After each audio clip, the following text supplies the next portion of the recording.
Dirk Monsma van Dokkum zit midden in zijn fysieke uitdaging voor het goede doel van Serious Request. Zijn doel is om binnen 6 dagen 2024 keer een trekkerbaan van 83 kilo om te smijten. En zo volle mogelijk geld binnen te krijgen van Stichting ALS.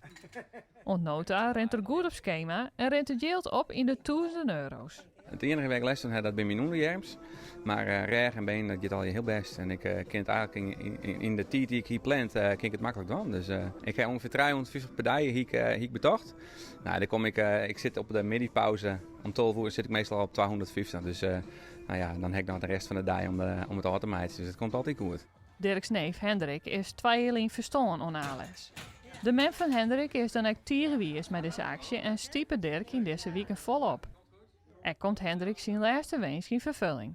Want Hendrik zei zijn laatste woorden op de laatste dag, tweede crisisdag, is Hendrik 2 jaar in overleden. En wij stingen bij de deur, daar gingen we haast voort.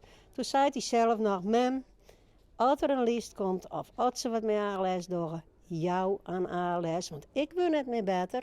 En de oren achter me om het dat wel. Dus hij zou super trots wezen. Ik denk ook wel dat er u zit en shot. Dirk krijgt een soort positieve reacties op de actie. Er kwam Serious Request deze week op bezoek. Ja, dan pak ze de landelijke televisie en dan ben je live in het glazen huis te zien. Dus ja, dat mag ik in mijn meid zien natuurlijk. En dat doet het voor. Dus het gaat net om mij, maar het gaat om het goede doel. En dan zeg ik wel dat er dan, toen kwamen er weer wat meer donaties. Dus ja, zo werkt het toch altijd een beetje. We zitten al bijna op 6.000 euro. Dus 2400 is heel mooi, maar alles wat hoger is natuurlijk nog volle mooier. Dus ja, we zullen het zien. En nou doet Dirk dit voor hem.